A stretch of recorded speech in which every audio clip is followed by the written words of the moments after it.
नमस्ते दोस्तों, do not disturb channel पर आपका स्वागत है। आज मैं एक हॉरर थ्रिलर मूवी जिसका नाम है द मिस्ट के बारे में समझाने जा रहा हूँ। ब्रिजिटन मैन में कलाकार डेविड, उनकी पत्नी स्टेफनी और उनके 8 साल के बेटे बिली एक भयानक तूफान से बचने के लिए छिप जाते हैं, जिसके कारण अगली सुबह बहुत सारी संपत्ति को नुकसान होता है। अपनी संपत्ति का जायजा लेते हुए बिली को पता चलता है कि उनके पड़ोसी ब्रेंट के पेड़ की वजह से उनका बोट हाउस क्षतिग्रस्त हो गया है। बोट हाउस की जांच करते समय परिवार को उनके सामने वाली झील पर एक रहस्यमयी कोहरा मंडराता हुआ दिखता है, जो सामने के पहाड़ से आता प्रतीत होता है, लेकिन वे इसे ज्यादा तवज्जो नहीं देते और आगे बढ़ जाते हैं। डेविड अपने पड़ोसी से बोट हाउस की मरम्मत के लिए बीमा जानकारी के आदान प्रदान के लिए बात करने जाता है।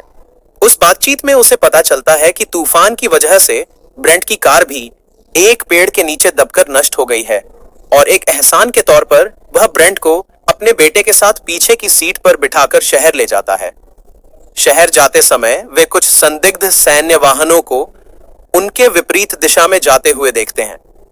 पिछले रात के विनाशकारी तूफान के बाद बहुत सारे लोग किराने का सामान खरीदने के लिए सुपरमार्केट में जाते हैं, जिनमें डेविड, उनका बेटा और ब्रेंट भी शामिल हैं। अचानक सायरन की आवाज सुनाई देती है, क्योंकि सैन्य वाहन और पुलिस की गाड़ियां दुकान के पास से तेजी से गुजरती हैं। एक बुजुर्ग व्यक्ति जिसका नाम डैन मिलर है, नाक से खून बहता हुआ दुकान में दौड़कर आता है और चिल्लाता है कि कोहरे में कुछ है और उसने एक युवक को ले लिया। लोग उसे पागल समझते हैं। अब धीरे धीरे लेकिन लगातार कोहरा दुकान को घेरना शुरू कर देता है और अचानक एक भूकंप आता है, जिससे सभी लोग घबरा जाते हैं। हाल ही में हुए घटनाक्रम के बाद लोग दुकान छोड़ने से हिचकिचाते हैं, लेकिन एक महिला अपनी बेटियों को देखने की बात कहती है। उसने उन्हें अकेले छोड़ दिया था, जिसमें बड़ी बेटी जो 8 साल की है, छोटी बहन की देखभाल कर रही थी। उसे उनकी चिंता है, क्योंकि बड़ी बेटी कभी-कभी अपनी छोटी बहन की जांच करना भूल जाती है। चूंकि कोई भी उसके साथ जाने को तैयार नहीं होता, वह अकेले ही कोहरे में चली जाती है, जहां उसे फिर कभी नहीं देखा गया। लोगों के समूह बनने शुरू हो जाते हैं, जो पुराने अच्छे समय की बातें करके खुद को शांत करने की कोशिश करते हैं। अपने बेटे के लिए कंबल की तलाश में डेविड को स्टोर मैनेजर ओली वीक्स द्वारा लॉगिंग डॉक में देखने को कहा जाता है। जब वह बैकडोर से डॉक में प्रवेश करता है, तो उसे एक खराब आपातकालीन जनरेटर मिलता है, जो बहुत सारा धुआं पैदा कर रहा है, और वह उसे बंद कर देता है। अचानक अंधेरे और शांति में डेविड को गैरेज दरवाजे के पीछे से एक अजीब सी आवाज सुनाई देती है, जैसे कि कोई चीज उस पर धक्का दे रही हो। जब वह अंदर जाकर कुछ स्थानीय लोगों को इस आवाज के बारे में बताता है, तो वे उस पर विश्वास नहीं करते, बल्कि जनरेटर को ठीक करने के लिए दरवाजा खोलने का फैसला करते हैं। वह स्थानीय लोगों से बहस करने लगता है, यह कहते हुए कि बाहर सुरक्षित नहीं है। इससे एक व्यक्ति नाराज हो जाता है, जो डेविड पर उन पर नीचा दिखाने और उन्हें मूर्ख समझने का आरोप लगाता है। डेविड की सलाह के खिलाफ बैगर बॉय नॉर्म अपनी बहादुरी साबित करने की कोशिश में गैरेज का दरवाजा खोलता है, लेकिन तुरंत ही एक जैसे जीव द्वारा पकड़ लिया जाता है, जो उसके पैर को जकड़ लेता है। डेविड और ओली उसे जीव की पकड़ से छुड़ाने की कोशिश करते हैं, लेकिन असफल रहते हैं, जिसके परिणाम स्वरूप लड़के की मृत्यु हो जाती है। बाकी लोग मुश्किल से उस जीव को भगाने और उसका एक कुल्हाड़ी से काटने में सफल होते हैं, फिर दरवाजा बंद कर देते हैं। यह चर्चा करते समय कि बाकी लोगों को सच बताना चाहिए या नहीं, उन्हें एहसास होता है कि अंदर भी उतना सुरक्षित नहीं है जितना वे सोचते हैं। लॉगिंग डॉक में हुए घटनाक्रम के बारे में ग्राहकों को बताने के बाद भी वे विश्वास नहीं करते और इसे एक बुरा मजाक समझकर हंस देते हैं। हालांकि जब उन्हें काटा हुआ पाया जाता है, तो उनकी राय बदल जाती है। स्टोर मालिक द्वारा खतरे की पुष्टि होने के बाद डेविड और ओली ग्राहकों को स्टोर के सामने की खिड़कियों को बैरिकेड करने का निर्देश देते हैं। श्रीमती कार्मोडी एक धार्मिक कट्टरपंथी, आगामी सर्वनाश और यह ईश्वर द्वारा लाया गया न्याय का दिन है के बारे में उपदेश देना शुरू कर देती है, जिससे स्टोर में मौजूद बच्चे डर जाते हैं। उसकी अहंकारी बातों से नाराज होकर एक शिक्षिका अमांडा डनफ्रे आगे बढ़ती है और श्रीमती कार्मोडी को और बकवास करने से रोकने के लिए उसे थप्पड़ मार देती है। जीवों के अस्तित्व पर अविश्वास में ब्रेंट नॉर्टन के नेतृत्व में संशयवादियों का एक समूह बाहर बचाव की तलाश में स्टोर छोड़ने का फैसला करता है। डेविड ब्रेंट को समझाने की कोशिश करता है, जिससे उसका पड़ोसी और भी गुस्सा हो जाता है। कुछ हथियार प्राप्त करने की उम्मीद में एक स्थानीय व्यक्ति स्वेच्छा से बाहर जाकर एम्ब्रोज के ट्रक से शॉटगन लाने की पेशकश करता है। यह पता लगाने के लिए कि वह कितनी दूर तक जा पाएगा, वे उसके कमर में एक रस्सी बांधने का फैसला करते हैं। जैसे ही समूह कोहरे में जाता है, रस्सी कुछ क्षणों के लिए तेजी से खींची जाती है, फिर पूरी तरह रुक जाती है। कमरे में सन्नाटा और डर छा जाता है। डेविड धीरे धीरे रस्सी को खींचना शुरू करता है, पहले से ही सबसे बुरे की उम्मीद करता है। एक पल में रस्सी के दूसरी तरफ खून दिखाई देने लगता है और अंत में केवल बाइकर के शरीर का निचला हिस्सा प्रकट होता है।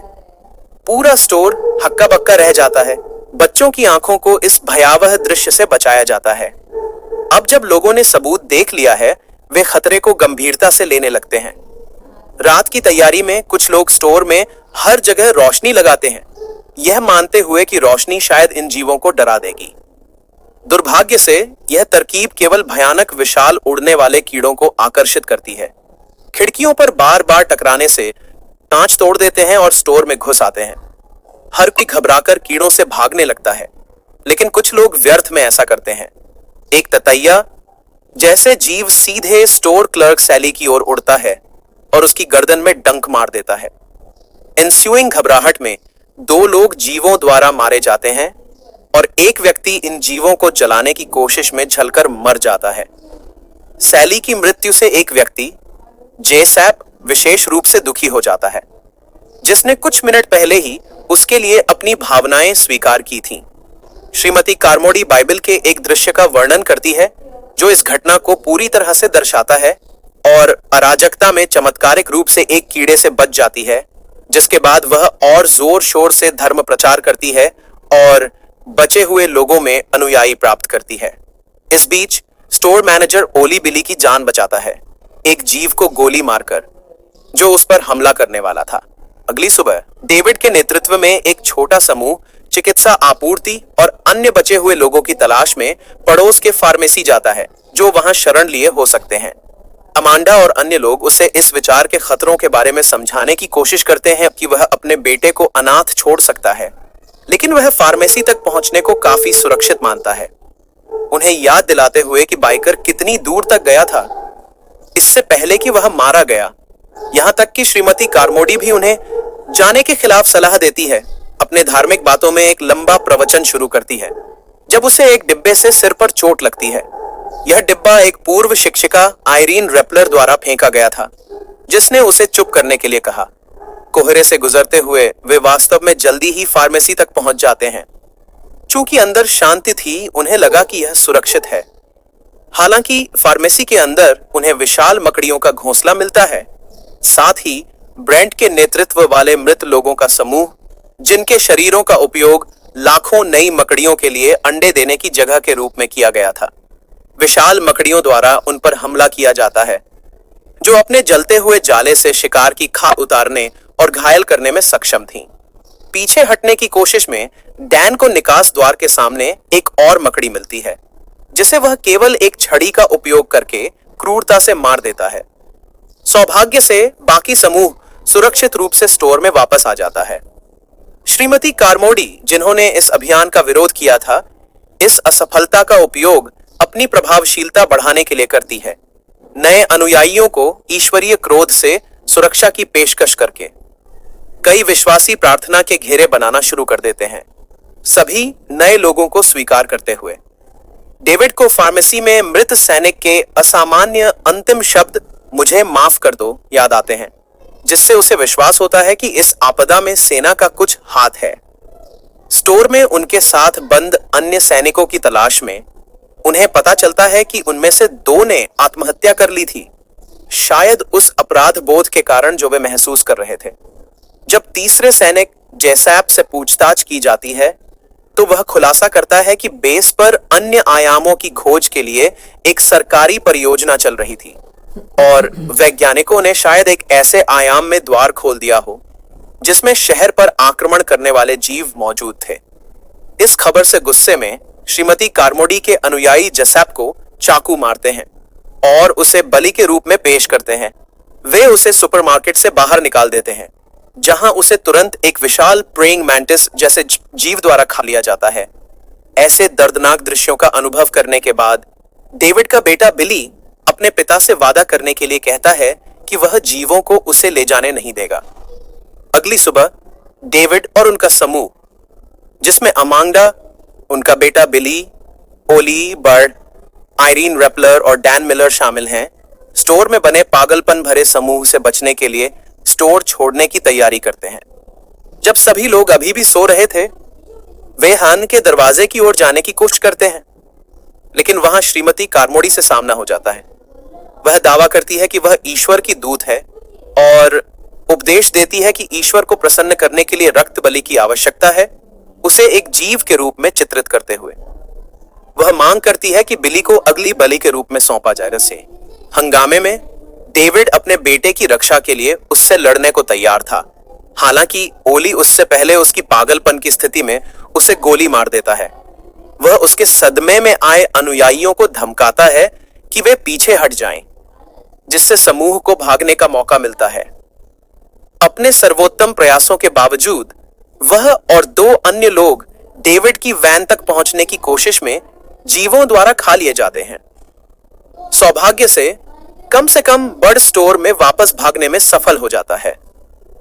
अंत में केवल डेविड, बिली, अमांडा, डैन और आयरीन ही डेविड की कार तक पहुंच पाते हैं। कार के हुड से अमांडा की पिस्तौल लेने की कोशिश में डेविड मुश्किल से एक जीव के हमले से बचता है, लेकिन पिस्तौल लेने में सफल हो जाता है, जिसे वह उपयोगी मानता था।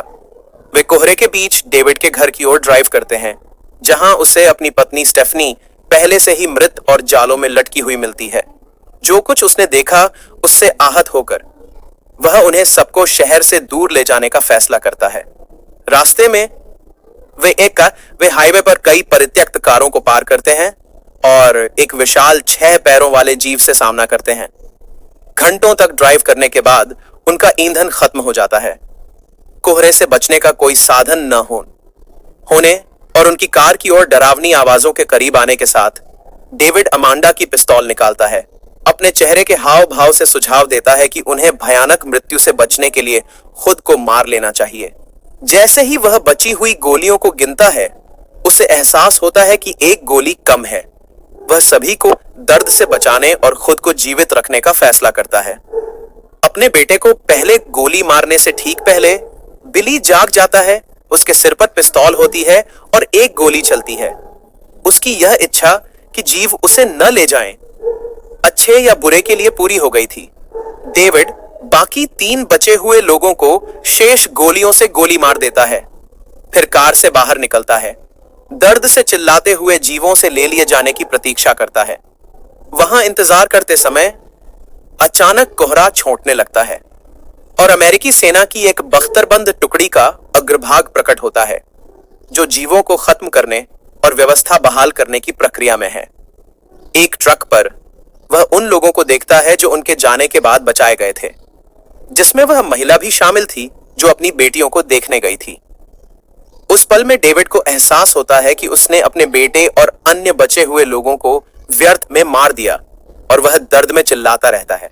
अगर मूवी अच्छी लगी हो तो लाइक, शेयर और सब्सक्राइब करना